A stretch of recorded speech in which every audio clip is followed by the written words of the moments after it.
जी अस्सलाम वालेकुम। मैं हूं फैसल वकास और आज मेरे साथ मौजूद हैं senior branch operation manager mister Bilal साहब। इस वीडियो में हम डिस्कस करेंगे सक्सेशन सर्टिफिकेट को कि सक्सेशन सर्टिफिकेट क्यों बनाया जाता है और इसके कौन कौन से लवाजमात हैं। आपके इल्म में होगा कि पहले आपकी मर्ज़ी थी कि आया कि आप कोर्ट से डायरेक्ट सक्सेशन बनवा लें या फिर नादरा से बनवा लें। अब गवर्नमेंट ने इस प्रोसीजर को चेंज कर दिया है और अब पंजाब के और सिंध में आप सिर्फ नादरा से ही सक्सेशन सर्टिफिकेट बनाएंगे। ठीक है, इसके अलावा अगर आप चाहते हैं कि आप कोर्ट से सक्सेशन सर्टिफिकेट लें, क्योंकि जब नादरा सर्टिफिकेट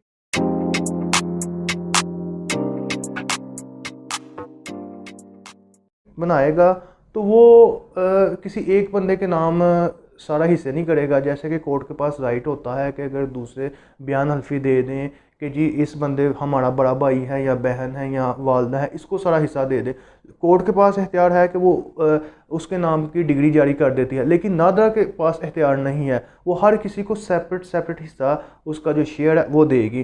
तो जो लोग चाहते हैं कि हम कोर्ट से लें वो फिर नादा से पहले डिक्लाइन सर्टिफिकेट लेंगे, उसके बाद जाके कोर्ट में दोबारा अप्लाई करेंगे। जी बिलाल, आप ज़रा शेयर करें सक्सेशन सर्टिफिकेट जी इसके बारे में, जी इसका मज़ीद प्रोसीजर करें। वकास भाई, आपको बहुत शुक्रिया कि आपने मुझे दावत दी और मुझे भी शही का मौका दिया।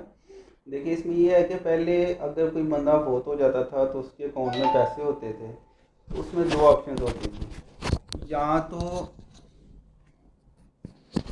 जी शुक्रिया, उसमें ये होता था कि अगर किसी को माइनर सी अमाउंट है, जैसे किसी की 1 लाख से कम अमाउंट है, ठीक है, तो उसमें ब्रांच के पास अख्तियार होता था कि ब्रांच अपने जो लवाजमात हैं उसको पूरा करे, जो दस्तावेज़ात उन्हें मतलूब हैं वो पार्टी से लेके, तो उसके मुताबिक जो है वो उसको डिसबर्समेंट कर देते, चाहे वो किसी एक के हक़ में कर दे सब वारिसान के जो है वो मुतफ़िका फ़ैसले से, या सबको थोड़ा थोड़ा जितना जितना उनका हिस्सा उनकी रेशो के मुताबिक आता है उसको तकसीम कर दे। लेकिन अगर अमाउंट ज़्यादा होती, 1 लाख से ऊपर होती है, ज़्यादा होती है अमाउंट, तो उस सिलसिले में क्या होता है कि जो केस है वो फिर कोर्ट की तरफ रेफ़र किया जाता है। फिर कोर्ट में वो अप्लाई करते, तो उधर फिर जो है वो एक लंबा चौड़ा प्रोसेस, जो 1 महीने का 1.5-2 महीने का, तो उसके बाद फिर जाके उनको जो है वो सर्टिफिकेट मिलता, फिर वो लेके आते, फिर बैंक में जमा करवाते। तो इस तरह जो है उनको वकला को भी फ़ीस देनी पड़ती। तो बाद और कस्टमर भी इस तरह ना थोड़ा सा परेशान भी होता। परेशानी में ये होता था कि अगर उसने बैंक में आके सर्टिफिकेट जमा करवाया है, तो अगर उसको 1 हफ़्ता हुआ है ना भी सर्टिफिकेट जमा करवाए हुए और उसका अमल प्रोसेस में है, तो उसने आके ये नहीं कहना कि भाई 1 हफ़्ता हुआ है मुझे आपको जमा कराए हुए, उसने कहना जी मैंने तो 2 महीने हो गए। जब जो बिल्कुल सही पंजाबी के लोग हैं वो मैंने तो 2 महीने हो गए ने जनाब, तुसी मैनू घेरे हारे लाया। तो ये बड़ा जो है ना अच्छा एक स्टेप है कि जो है वो नादरा को अथॉरिटी दे दी गई है कि वो इशू कर सकते हैं। हाँ, इन केस ऑफ जो पॉइंट ऑफ लॉ के, अगर उसमें कोई लॉ का पॉइंट, जैसे माशाल्लाह आपने बड़ा अच्छा डिस्क्राइब किया कि अगर वो किसी एक के हिस्से में सारे जो है वो सरेंडर करना चाहते हैं अपना हिस्सा, तो वो जो है वो अदालत से रिजू करेंगे। या फिर मिसाल के तौर पे कोई ऐसा पॉइंट है कि जिसमें जो है वो नादरा के पास अख्तियार नहीं है, जैसे मिसाल के तौर पे एक शख्स है तो उसका कोई वाली वारस नहीं है, उसके बहन भाई हैं, तो उस केस में आप क्या जो है ना इस पे फरमाएंगे कि आया फिर भी जो नादरा के पास अख्तियार होगा या फिर नादरा इसको कोर्ट की तरफ रेफ़र कर देगी। एक शख्स है, उसकी शादी नहीं हुई, ठीक है, या शादी हुई उसकी बीवी भी नहीं है, उसके बच्चे भी नहीं है, बीवी फोत होगी, बच्चे हुए नहीं, अब वो फोत हुआ तो उसके बाद जो उसका जो हिस्सा होगा, आया नादरा वो उसके बहन भाइयों के या जो भी उसका वो कोई होगा रिश्तेदार ज़िंदा, उसके हक़ में मजाज होगा इशू करने का, या इस सिलसिले में भी वो जो है वो कोर्ट की तरफ रेफ़र करेंगे। जी प्लीज़। जी इसमें नहीं, ठीक है, इसमें जो इस हिस्सा ज़ाहिर बात है ये कोर्ट कचहरी के मामला की तरफ आ जाता है।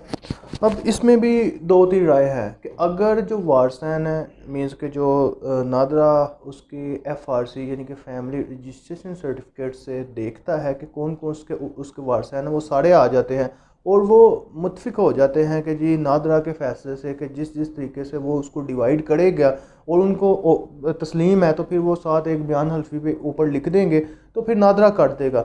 अगर उनमें से किसी बहन ने, भाई ने या किसी दूसरे रिश्तेदार ने ये दावा कर दिया कि ये उसकी औलाद में से है या कुछ ऐसा कुछ मामला आ जाए, तो फिर नादरा उसको नहीं करेगा, वो उसको डिक्लाइन सर्टिफिकेट दे देगा और कहेगा जी आप अपना डिस्प्यूट सिविल कोर्ट में ले जाएं।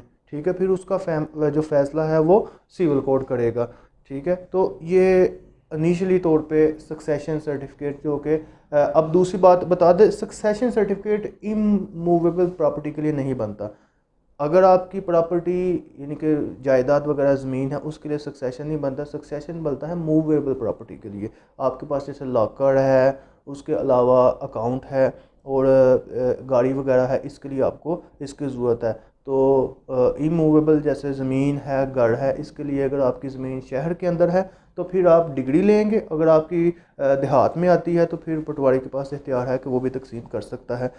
तो अब चलते हैं जी, अब जो नया स्टेप नादरा ने उठाया है उसमें टाइम टेकिंग प्रोसेस वगैरह और कौन सा बंदा एलिजिबल है और इसके अलावा इसके लिए कौन कौन सी डॉक्यूमेंटेशन चाहिए।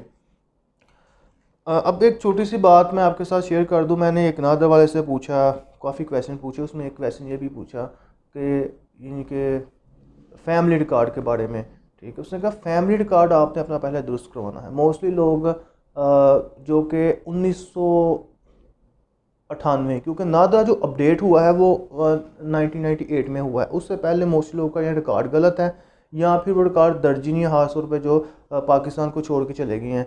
तो उसके लिए भी नादरा पहले देखता है कि उसका पहले रिकॉर्ड अपडेट कर दे। अगर ये भी पॉसिबल नहीं होता फिर भी नादरा आपको सिविल कोर्ट में ही रेफ़र करता है।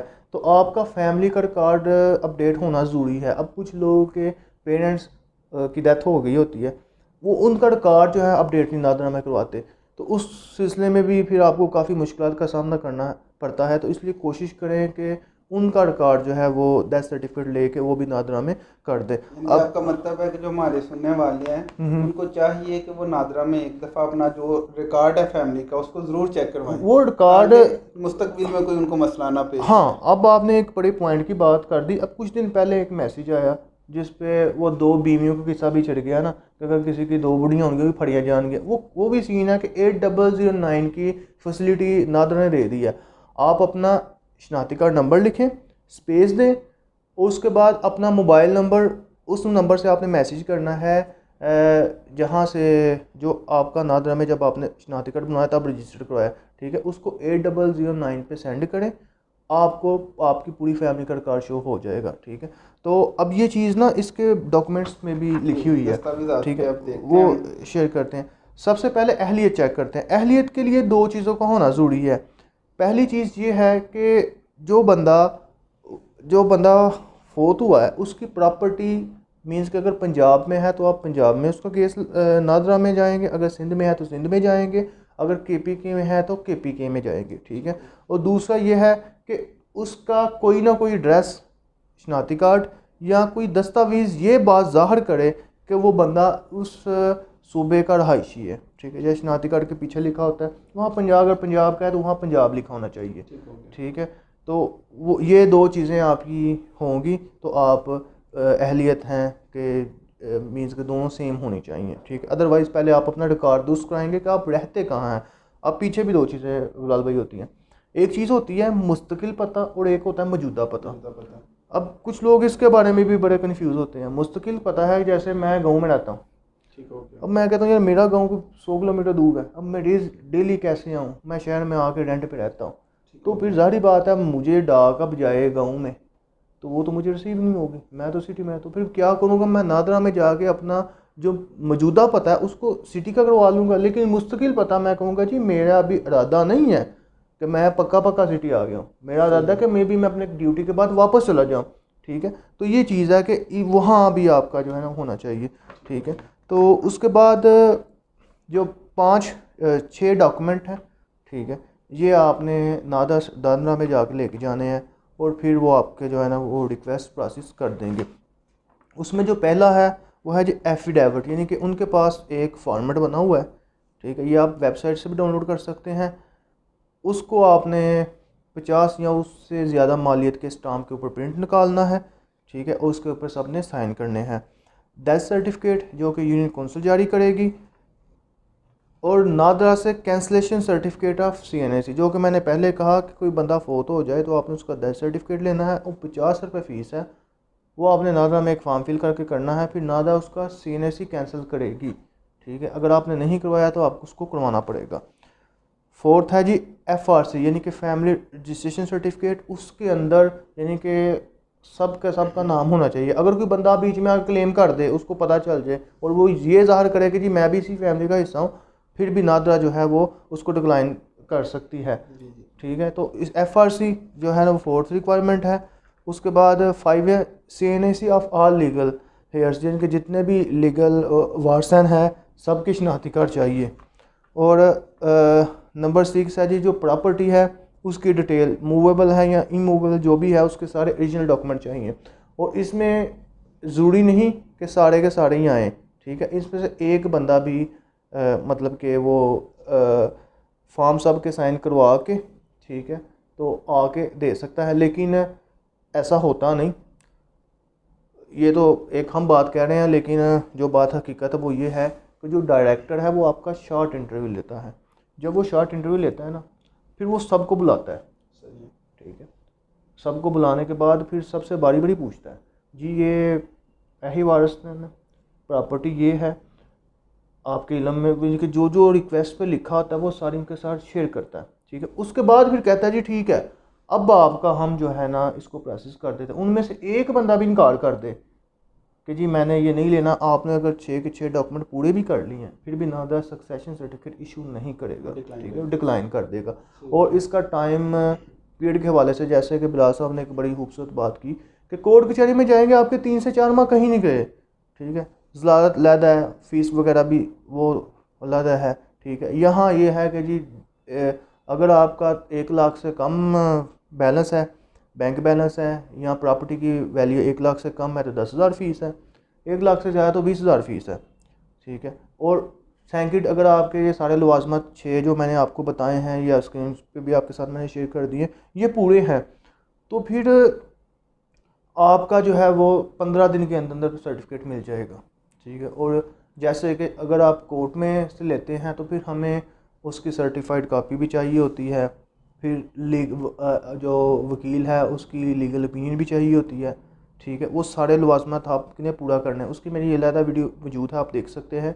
तो लेकिन जो इसका होगा इसके लिए फिर हमें ये चीज़ें की ज़रूरत नहीं पड़ेगी। वैसे अगर कोई बैंक वाला अपनी तसल्ली के लिए कि कहीं ये जाली इशू तो नहीं हुआ, वो उसके लिए जाके कंफर्म कर सकता है नादरा से। अदरवाइज़ इसके लिए डॉक्यूमेंटेशन कम है बनिस्बत दूसरे प्रोसेस के। उसमें तो मैं उसका आपको पता है फिर काफ़ी कोर्ट में खुद जाके वो फाइल ढूंढ के फिर उसको फिर हम कंफर्म करते हैं, डिले हो जाता है उसमें, डिले हो जाता है। इसमें एक और चीज़ एडअप करते जाएँ, जो बयान हल्फिया आपने लेना है 50 रुपये वाले स्टाम्प पे या इससे ज़्यादा मालियत पे, वो अटेस्टेड होना चाहिए। जी जी, जो उसकी ओथ कमिश्नर से आपने देखना है कि वो उसके नीचे स्टैंप ओथ कमिश्नर की लगी होनी चाहिए और साइन होने चाहिए। अगर वो ओथ कमिश्नर की स्टैंप मिसिंग होती है तो फिर वो नादरा वाले उसको एक्सेप्ट नहीं करेंगे। ठीक है, इवन के बैंक में भी एक्सेप्टेबल नहीं होता, कहीं भी एक्सेप्टेबल नहीं होता। तो इस चीज़ का आपने ख्याल रखना है कि जब आप स्टैंप पेपर लें तो उसके ऊपर जो वो स्टैंप है वो जरूर लगी हो, सिग्नेचर हो उसके साथ। ठीक है, तो आज इस वीडियो हमने ये चीज़ें डिस्कस की हैं, तो उम्मीद है कि आपका कॉन्सेप्ट क्लियर हो गया होगा, क्योंकि ये एक ऐसा इशू है कि हर अकाउंट होल्डर फेस करता है। ठीक है, तो अगर आपका जॉइंट अकाउंट हो तो फिर तो बचत हो जाती है, लेकिन मोस्टली लोग राजदारी से मतलब राजदारी रखने के लिए सिंगल अकाउंट ओपन करना पसंद करते हैं। तो ये फिर ऐसे मामला हो जाते हैं, फिर बंदा मोस्टली मैंने देखा है यूट्यूब पे अक्सर मैंने देखे हैं कि बिल्कुल रॉन्ग इन्फॉर्मेशन होती है। ठीक है, और जब बंदा कोर्ट कचहरी जाता है, या मेरे पास इवन ऐसा हुआ है कि उसकी मैं आपको छोटी सी एग्जांपल भी एक बता देता हूँ कि अगर आप नया अपना जो लो कास्ट हाउसिंग स्कीम उसको लिखेंगे ना, तो 4थी या 5वीं वीडियो होगी कि बंदे ने मुझे आगे वीडियो दिखाई है, ये देखें जी आप लोन लेके सिर्फ 3300 रुपये किस्त है। मैंने कहा सुन, मैंने वो पूरी सुनी, मैं कहा यार कि 3300 किस्त आ गई। मैंने जनाब सुनी, वो साहब क्या फरमा रहे थे कि जी आप 4,90,000 लोन ले, पहली बात है 4,90,000 कौन सा घर बनता है।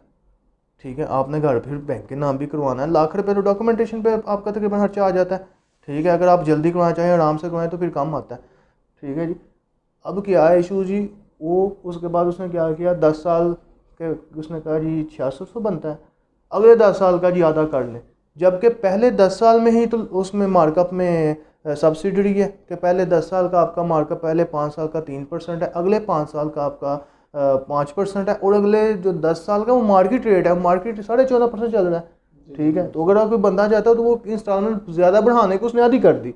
इस तरह की इसके हवाले से भी मैंने देखी काफ़ी वीडियो, फेक वीडियो मौजूद है। इवन के वो जो है ना विदाउट मार्कअप पे भी लोगों ने वीडियो चढ़ाई हुई हैं जी कि जी, मार्कअप के बगैर है। बगैर वो तो मीन्स के बिल्कुल फजूल सी बातें हैं। तो अगर आपको हमारी, इंशाल्लाह हम ऐसी इन्फॉर्मेशन आपके साथ शेयर करते रहेंगे, पसंद आए तो अपने दोस्तों के भी साथ शेयर करें, तो हमें भी सपोर्ट करें।